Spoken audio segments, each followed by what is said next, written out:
بسم الله الرحمن الرحيم waxaan joogaa oo ku suganahay isbitaalka Dalmar Specialist oo ku yaala Banaadir waxaan la joogaa aabahay oo kaliya loogu mayro marka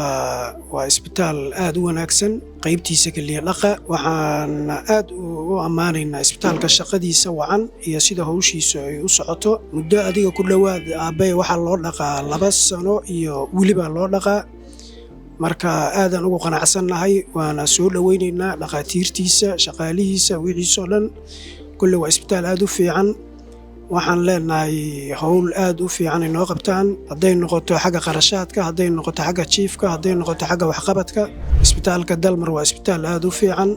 wallahi muddo 2 sano iyo barkaas waa wax dhiba kuma arag wax culaysa ma arag shaqaalaha marka u baahno loo taagin dhakhtarku sidoo kale kulli aadan ugu qanacsanahay waxaan leenahay dadka kale oo isbitaalka daneynaya waa isbitaalkan aad u fiican yahay hawshiisuna waa fiican tahay kulli dad badan ku xiran oo dhowr qayb looga dhaqaa marka anagu waa ku qanacsanahay haday noqoto chiefkiisa haday noqoto nadaafadiisa haday noqoto horumarkiisa marka waxaan leenahay waan soo dhaweynaynaa isbitaalka Dalmar